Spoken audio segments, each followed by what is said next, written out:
ನಮಸ್ಕಾರ ಮತ್ತು ಈ ಅಧಿವೇಶನಕ್ಕೆ ಸ್ವಾಗತ.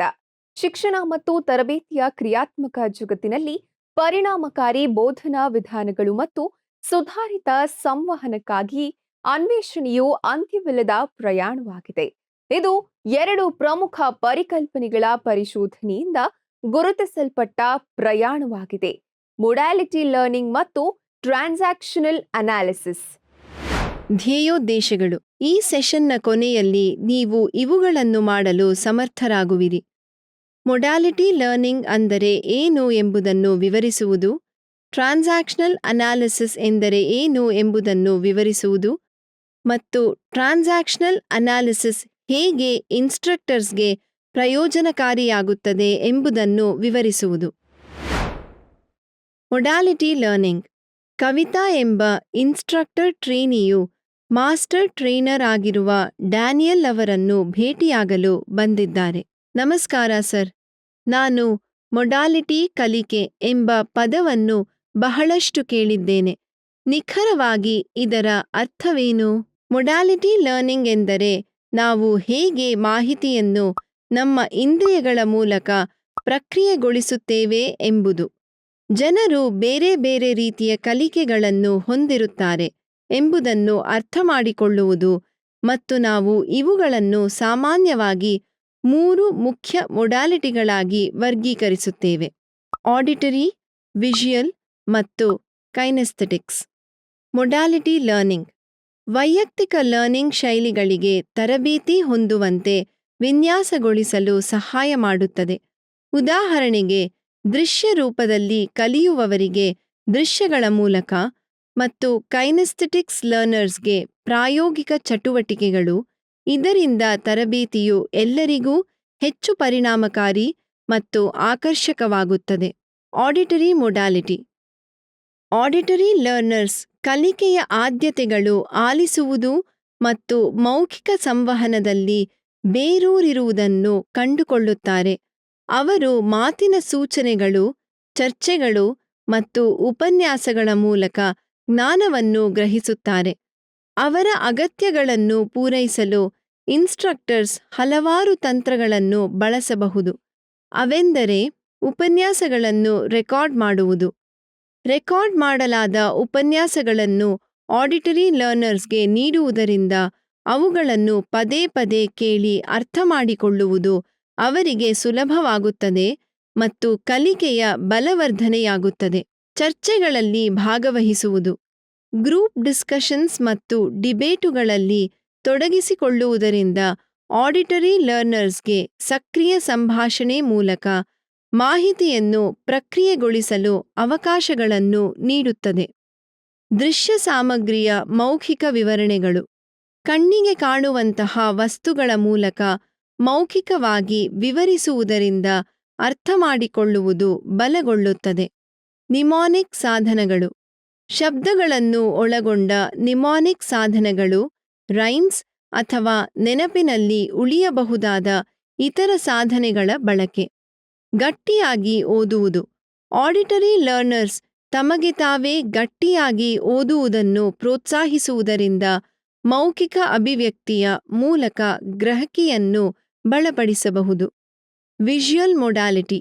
ಮತ್ತೊಂದು ಕಡೆ, ಡಯಾಗ್ರಾಮ್ಸ್, ಚಾರ್ಟ್ಸ್, ಗ್ರಾಫ್ಸ್ ಮತ್ತು ಲಿಖಿತ ಪಠ್ಯ ಇತ್ಯಾದಿ ದೃಶ್ಯೀಯ ಸಾಧನಗಳ ಮತ್ತು ವಸ್ತುಗಳ ಮೂಲಕ ಮಾಹಿತಿಯನ್ನು ಪ್ರಸ್ತುತಪಡಿಸಿದಾಗ ವಿಷುಯಲ್ ಲರ್ನರ್ಸ್ ಬೇಗ ಕಲಿಯುತ್ತಾರೆ.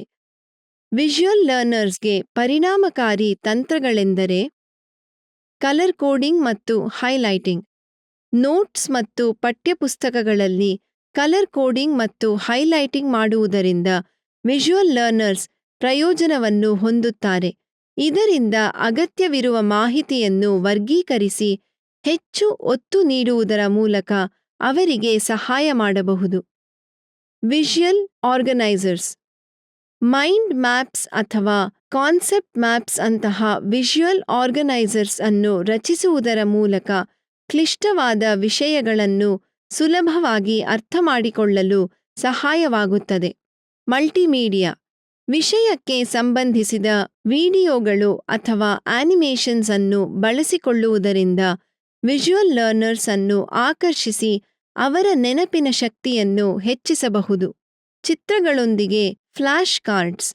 ಚಿತ್ರಗಳು ಅಥವಾ ರೇಖಾಚಿತ್ರಗಳನ್ನು ಫ್ಲ್ಯಾಶ್ ಕಾರ್ಡ್ಸ್ ಅನ್ನು ಬಳಸಿ ತೋರಿಸುವುದರಿಂದ ಕಂಠಪಾಠ ಮಾಡಲು ಮತ್ತು ನೆನಪಿಟ್ಟುಕೊಳ್ಳಲು ಸಹಾಯ ಮಾಡುತ್ತದೆ. ಪ್ರಸ್ತುತಿಗಳು. ಒಂದು ಸಂದೇಶ ಅಥವಾ ಪ್ರಸ್ತುತಿಯನ್ನು ಪ್ರಸ್ತುತಪಡಿಸಲು ದೃಶ್ಯೀಯ ಅಂಶಗಳಾದ ಚಿತ್ರಗಳು, ಪಠ್ಯ ಮತ್ತು ಚಾರ್ಟ್ನೊಂದಿಗೆ ಸ್ಲೈಡ್ ಶೋಗಳನ್ನು ತಯಾರಿಸುವುದು. ಫ್ಲೋಚಾರ್ಟ್ಸ್. ಸಾಮಾನ್ಯ ಚಿಹ್ನೆಗಳು ಮತ್ತು ಸಂಪರ್ಕ ರೇಖೆಗಳನ್ನು ಬಳಸಿಕೊಂಡು ಒಂದು ಪ್ರಕ್ರಿಯೆ, ವ್ಯವಸ್ಥೆ ಅಥವಾ ಕ್ರಮಾವಳಿ ಆಲ್ಗಾರಿಥಮ್ ಅನ್ನು ಪ್ರತಿನಿಧಿಸುವ ರೇಖಾಚಿತ್ರಗಳು. ಚಾರ್ಟ್ಸ್ ಮತ್ತು graphs. Bar graphs, pie charts ಅಥವಾ ಲೈನ್ ಗ್ರಾಫ್ಸ್ ಅಂತಹ ವಿಜುವಲ್ ರೆಪ್ರೆಸೆಂಟೇಷನ್ಸ್ ಅನ್ನು ಬಳಸಿ ಡೇಟಾ ಮತ್ತು ಟ್ರೆಂಡ್ಸ್ ಅನ್ನು ವಿವರಿಸುವುದು. ಆನಿಮೇಷನ್ಸ್. ಚಲಿಸುವ ಚಿತ್ರಗಳು ಮತ್ತು ಗ್ರಾಫಿಕ್ಸ್ ಅನ್ನು ಬಳಸಿ ಪ್ರಕ್ರಿಯೆಗಳು, ಪರಿಕಲ್ಪನೆಗಳು ಅಥವಾ ಆಲೋಚನೆಗಳನ್ನು ಆಕರ್ಷಕ ಮತ್ತು ಕ್ರಿಯಾತ್ಮಕ ರೀತಿಯಲ್ಲಿ ತೋರಿಸುವುದು. ವಿಡಿಯೋಗಳು. ಪರಿಕಲ್ಪನೆಗಳನ್ನು ತಿಳಿಸಲು ಚಲಿಸುವ ಚಿತ್ರಗಳು ಮತ್ತು ಆಡಿಯೋ ಬಳಸುವುದು, ಪ್ರಕ್ರಿಯೆಗಳನ್ನು ಪ್ರದರ್ಶಿಸುವುದು ಅಥವಾ ಒಂದು ಕ್ರಿಯಾತ್ಮಕ ರೀತಿಯಲ್ಲಿ ಮಾಹಿತಿಯನ್ನು ತಲುಪಿಸುವುದು. ಇಂಟರಾಕ್ಟಿವ್ ವೈಟ್ ಬೋರ್ಡ್ಗಳು. ಸಹಯೋಗದ ಕಲಿಕೆಗಾಗಿ ಇಂಟರಾಕ್ಟಿವ್ ವೈಟ್ ಬೋರ್ಡ್ಗಳನ್ನು ಬಳಸುವುದರಿಂದ ಕ್ರಿಯಾತ್ಮಕ ದೃಶ್ಯ ಪ್ರಸ್ತುತಿಗಳು ಆಕರ್ಷಕವಾಗಿ ಮಾಡಲು ಅನುವು ಮಾಡಿಕೊಡುತ್ತದೆ. Kinesthetics modality. ಕೈನೆಸ್ಥೆಟಿಕ್ಸ್ ಲರ್ನರ್ಸ್ ಅನ್ನು ಟ್ಯಾಕ್ಟೈಲ್ ಲರ್ನರ್ಸ್ ಎಂದು ಕೂಡ ಕರೆಯಲಾಗುವುದು. ಇವರು ಭೌತಿಕವಾಗಿ ತೊಡಗಿಸಿಕೊಳ್ಳುವುದರಿಂದ ಮತ್ತು ಪ್ರಯೋಗಗಳಿಂದ ಪರಿಕಲ್ಪನೆಗಳನ್ನು ಅತ್ಯಂತ ಪರಿಣಾಮಕಾರಿಯಾಗಿ ಗ್ರಹಿಸುತ್ತಾರೆ. ಅವರ ಅಗತ್ಯಗಳನ್ನು ಪೂರೈಸಲು ಇನ್ಸ್ಟ್ರಕ್ಟರ್ಸ್ ಈ ಕೆಳಗಿನ ತಂತ್ರಗಳನ್ನು ನಿಯೋಜಿಸಿಕೊಳ್ಳಬಹುದು. ಅವೆಂದರೆ ಪ್ರಯೋಗಗಳು ಮತ್ತು ಮಾನವ ಪರಸ್ಪರ ಚಟುವಟಿಕೆಗಳು. ಸೈದ್ಧಾಂತಿಕ ಥಿಯರಿಟಿಕಲ್. ಪರಿಕಲ್ಪನೆಗಳನ್ನು ಗ್ರಹಿಸಲು ಕೈನೆಸ್ಥೆಟಿಕ್ಸ್ ಲರ್ನರ್ಸ್ ಪ್ರಯೋಗಗಳನ್ನು ಮತ್ತು ಇಂಟರಾಕ್ಟಿವ್ ಚಟುವಟಿಕೆಗಳನ್ನು ಮಾಡುವ ಸ್ಥಳಗಳಲ್ಲಿ ಅಭಿವೃದ್ಧಿ ಹೊಂದುತ್ತಾರೆ. Role play. Roll ಪ್ಲೇಯನ್ನು ಪ್ರೋತ್ಸಾಹಿಸುವುದರಿಂದ kinesthetics learners ಸಂಕೀರ್ಣವಾದ ಸನ್ನಿವೇಶಗಳನ್ನು ಕೂಡ ಮೊದಲ ಬಾರಿಗೆ ಅನುಭವಿಸಿ ಅರ್ಥಮಾಡಿಕೊಳ್ಳುತ್ತಾರೆ. ಫಿಸಿಕಲ್ ಮಾಡೆಲ್ಸ್ ಮತ್ತು ಮ್ಯಾನಿಪ್ಯುಲೇಟಿವ್ಸ್. ಫಿಸಿಕಲ್ ಮಾಡೆಲ್ಸ್ ಮತ್ತು ಮ್ಯಾನಿಪ್ಯುಲೇಟಿವ್ ಸಾಧನಗಳ ಬಳಕೆಯಿಂದ ಸ್ಪಷ್ಟ ಪರಿಶೋಧನೆಯ ಮೂಲಕ ಅಮೂರ್ತ ಆಬ್ಸ್ಟ್ರಾಕ್ಟ್ ಪರಿಕಲ್ಪನೆಗಳನ್ನು ಗ್ರಹಿಸಲು ಸಹಾಯ ಮಾಡುತ್ತದೆ.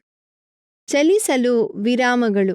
ಚಲಿಸಲು ಮತ್ತು ದೈಹಿಕ ಚಟುವಟಿಕೆಗಳಿಗಾಗಿ ಸ್ಟಡಿ ಸೆಷನ್ಸ್ ಸಂದರ್ಭದಲ್ಲಿ ಸಣ್ಣ ವಿರಾಮಗಳನ್ನು ನೀಡುವುದರಿಂದ ಕೈನೆಸ್ಥೆಟಿಕ್ಸ್ ಲರ್ನರ್ಸ್ ಕಾರ್ಯನಿರತರಾಗಿರಲು ಮತ್ತು ಕೇಂದ್ರೀಕರಿಸಲು ಸಹಾಯವಾಗುತ್ತದೆ. ಸಿಮ್ಯುಲೇಷನ್ ಆಟಗಳು. ನಿರ್ದಿಷ್ಟ ಗುರಿಗಳನ್ನು ಸಾಧಿಸಲು ದೈಹಿಕ ಚಲನೆ ಅಥವಾ ವಸ್ತುಗಳ ಕುಶಲ ಬಳಕೆಗೆ ಅಗತ್ಯವಿರುವ ಟೇಬಲ್ ಟಾಪ್ ಮತ್ತು ಕಂಪ್ಯೂಟರ್ ಸಿಮ್ಯುಲೇಷನ್ ಗೇಮ್ಸ್ನಲ್ಲಿ ತೊಡಗಿಸಿಕೊಳ್ಳುವುದು. ವ್ಯಕ್ತಿಗಳು ವಿಭಿನ್ನ ಆದ್ಯತೆಗಳ ಕಲಿಕಾ ಶೈಲಿಗಳನ್ನು ಹೊಂದಿರುತ್ತಾರೆ ಎಂಬುದನ್ನು ಅರ್ಥಮಾಡಿಕೊಳ್ಳುವುದು ಮುಖ್ಯವಾಗುತ್ತದೆ. ವಿಷಯ ಮತ್ತು ಸಂದರ್ಭವನ್ನು ಆಧರಿಸಿ ಹೆಚ್ಚಿನ ವ್ಯಕ್ತಿಗಳು ಈ ಮಿಶ್ರ ಶೈಲಿಗಳಿಂದ ಲಾಭ ಹೊಂದುತ್ತಾರೆ. ಟ್ರೇನಿಗಳು ಅಭಿವೃದ್ಧಿ ಹೊಂದಲು ಇನ್ಸ್ಟ್ರಕ್ಟರ್ಸ್ ವೈವಿಧ್ಯಮಯ ಕಲಿಕಾ ಶೈಲಿಗಳನ್ನು ಗುರುತಿಸಿ ಅವರಿಗೆ ಅವಕಾಶ ನೀಡಬೇಕು. ಎಜುಕೇಷನಲ್ ಸೈಕಾಲಜಿಯಲ್ಲಿ ಕಲಿಕಾ ಶೈಲಿಗಳನ್ನು ತಿಳಿದುಕೊಳ್ಳುವುದು ಇನ್ಸ್ಟ್ರಕ್ಟರ್ಸ್ ಮತ್ತು ಟ್ರೇನಿಗಳಿಗೆ ಮೌಲ್ಯಯುತವಾಗಿರುತ್ತದೆ. ಇನ್ಸ್ಟ್ರಕ್ಟರ್ಸ್ ಅವರ ವಿಧಾನಗಳನ್ನು ಸರಿಹೊಂದಿಸಿಕೊಳ್ಳಬಹುದು ಹಾಗೂ ಟ್ರೇನಿಗಳು ಅವರ ಆದ್ಯತೆಯ ಶೈಲಿಗಳನ್ನು ಗುರುತಿಸುವ ಮೂಲಕ ಲರ್ನಿಂಗ್ ಅನ್ನು ಹೆಚ್ಚಿಸಿಕೊಳ್ಳಬಹುದು. ಟ್ರಾನ್ಸಾಕ್ಷನಲ್ ಅನಾಲಿಸಿಸ್ನ ಸಾಮಾನ್ಯ ವಿವರಣೆ. ಟ್ರಾನ್ಸಾಕ್ಷನಲ್ ಅನಾಲಿಸಿಸ್ ಎಂಬುದು ಮಾನವ ಸಂವಹನ ಮತ್ತು ಪರಸ್ಪರ ಕ್ರಿಯೆಯನ್ನು ಅರ್ಥಮಾಡಿಕೊಳ್ಳಲು ಸಹಾಯ ಮಾಡುತ್ತದೆ. ಮಾನವ ನಡವಳಿಕೆ ಮತ್ತು ಸಂಬಂಧಗಳನ್ನು ಅರ್ಥಮಾಡಿಕೊಳ್ಳುವ ಟೂಲ್ ಕಿಟ್ ಇದು. ನಾವು ಹೇಗೆ ಮಾತನಾಡುತ್ತೇವೆ ಅಥವಾ ಸಂವಹನ ನಡೆಸುತ್ತೇವೆ ಎಂಬುದರ ಮೇಲೆ ಪರಿಣಾಮ ಬೀರುವ ವಿವಿಧ ಅಹಂ ಸ್ಥಿತಿಗಳನ್ನು ಹೊಂದಿದ್ದೇವೆ. ಅವೆಂದರೆ ಪೋಷಕ, ವಯಸ್ಕ, ಮತ್ತು ಮಗು. ಈ 3 ಸ್ಥಿತಿಗಳನ್ನು ವಿವರವಾಗಿ ನೋಡೋಣ. ಪೇರೆಂಟ್ ಈಗೋ ಸ್ಥಿತಿ. ಈ ಸ್ಥಿತಿಯು ಹೊರಗಿನ ಪ್ರಾಧಿಕಾರಗಳಾದ ಪೋಷಕರು, ಇನ್ಸ್ಟ್ರಕ್ಟರ್ ಮತ್ತು ಸಾಮಾಜಿಕ ನಿಯಮಗಳಿಂದ ಪ್ರಭಾವಿತಗೊಂಡ ನಿಮ್ಮ ಆಂತರಿಕ ರೂಲ್ ಬುಕ್ ಇದ್ದ ಹಾಗೆ. ಇದು ನಮ್ಮ ಪೋಷಕರ ಹಾಗೆ ಪಾತ್ರಗಳನ್ನು ಪೋಷಿಸುತ್ತಾ ಮತ್ತು ನಿಯಂತ್ರಿಸುತ್ತಾ ಹೋಗುತ್ತದೆ. ಪೇರೆಂಟ್ ಈಗೋ ಸ್ಥಿತಿಯಲ್ಲಿರುವಾಗ ವ್ಯಕ್ತಿಗಳು ಅನೇಕ ವೇಳೆ ಬುದ್ಧಿವಂತಿಕೆ, ಮಾರ್ಗದರ್ಶನ ನೀಡುತ್ತಿದ್ದಾರೆ ಎಂಬಂತೆ ಅಥವಾ ನಿಯಮಗಳನ್ನು ನಿಗದಿಪಡಿಸುವಂತೆ ವರ್ತಿಸುತ್ತಾರೆ. ಅಡಲ್ಟ್ ಈಗೋ ಸ್ಥಿತಿ.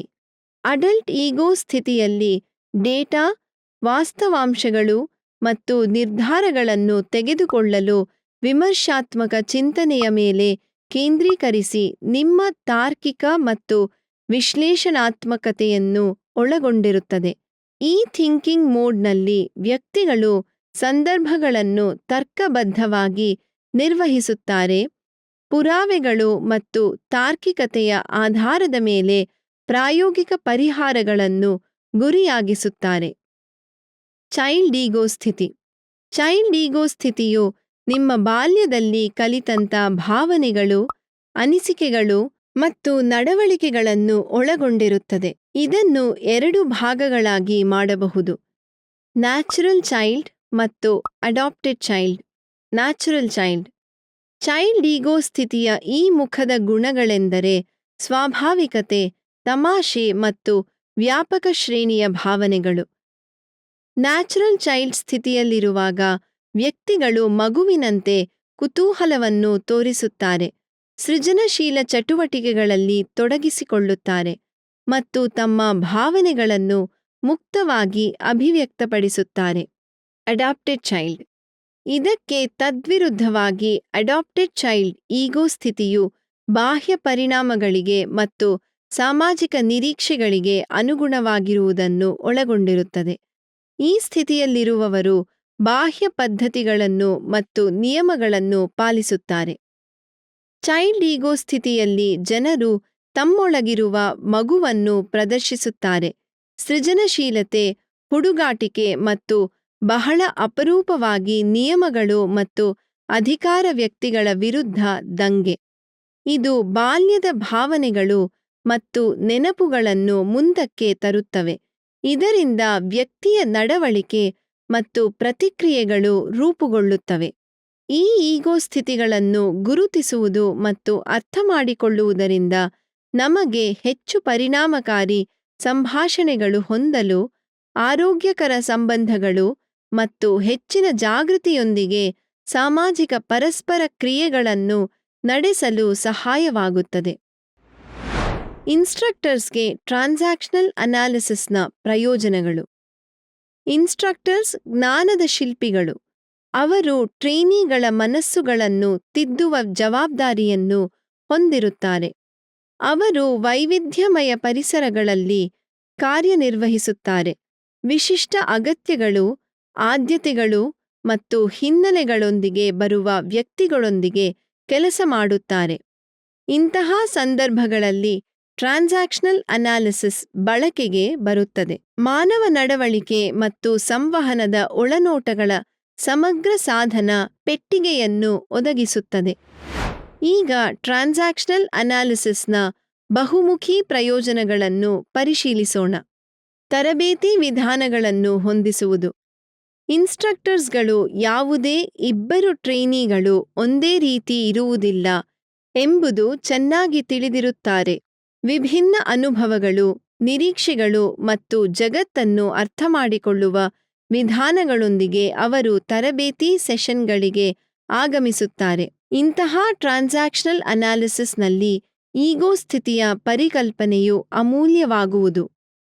ಟ್ರಾನ್ಸಾಕ್ಷನಲ್ ಅನಾಲಿಸಿಸ್ ಅನ್ನು ಅರ್ಥಮಾಡಿಕೊಳ್ಳುವುದರಿಂದ ಇನ್ಸ್ಟ್ರಕ್ಟರ್ಸ್ ಅವರ ಟ್ರೇನಿಗಳ ನಿರ್ದಿಷ್ಟ ಅಗತ್ಯಗಳಿಗೆ ಮತ್ತು ಆದ್ಯತೆಗಳಿಗೆ ತಕ್ಕಂತೆ ತಮ್ಮ ತರಬೇತಿ ವಿಧಾನಗಳನ್ನು ಹೊಂದಿಸಲು ಅನುವು ಮಾಡಿಕೊಡುತ್ತದೆ.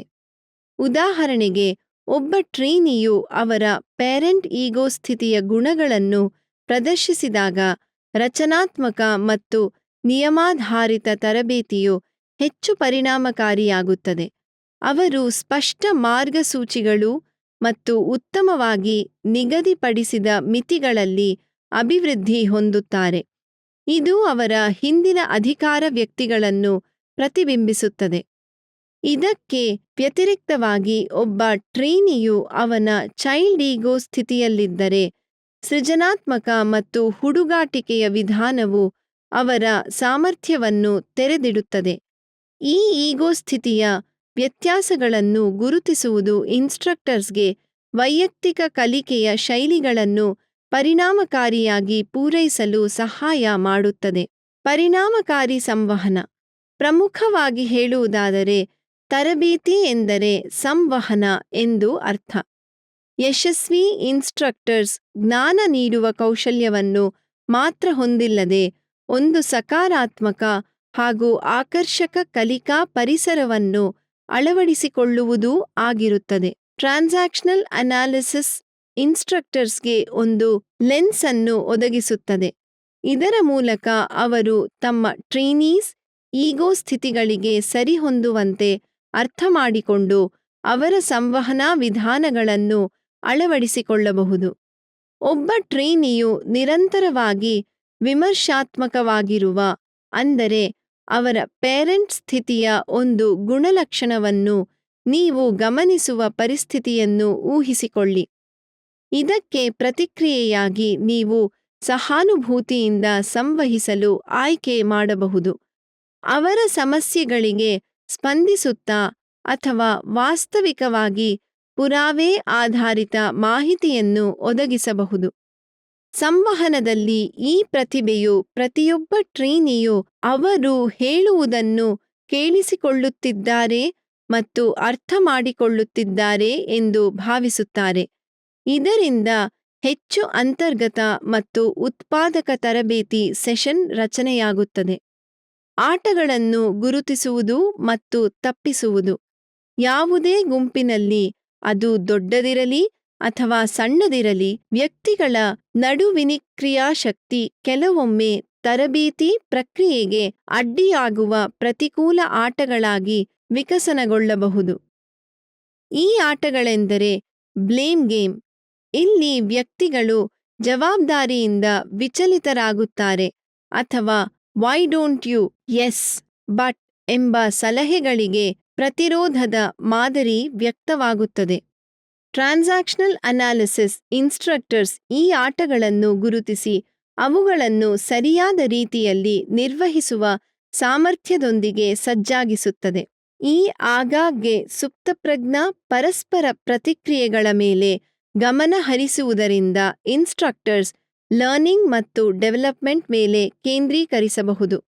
ಇದು ಹೆಚ್ಚು ರಚನಾತ್ಮಕ ತರಬೇತಿ ಪರಿಸರಕ್ಕೆ ಕಾರಣವಾಗುತ್ತದೆ.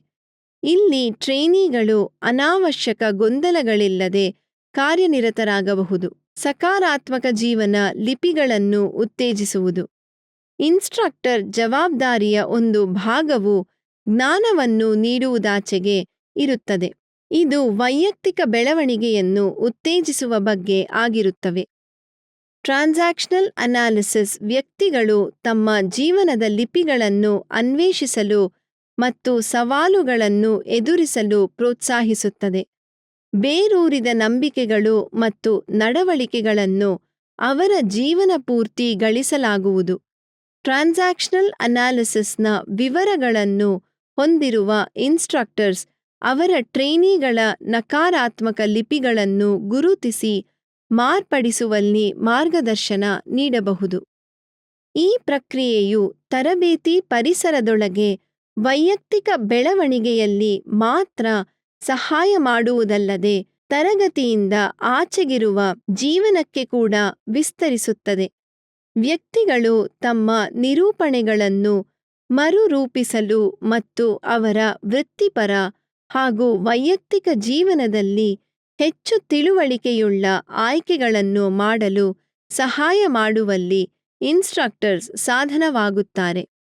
ಸ್ವಾಯತ್ತತೆ ಮತ್ತು ಜಾಗೃತಿಯನ್ನು ಉತ್ತೇಜಿಸುವುದು. ಪರಿಣಾಮಕಾರಿ ಇನ್ಸ್ಟ್ರಕ್ಟರ್ಸ್ ಅವರ ಟ್ರೈನಿಗಳನ್ನು ಶಕ್ತರನ್ನಾಗಿ ಮಾಡಲು ಬಯಸುತ್ತಾರೆ.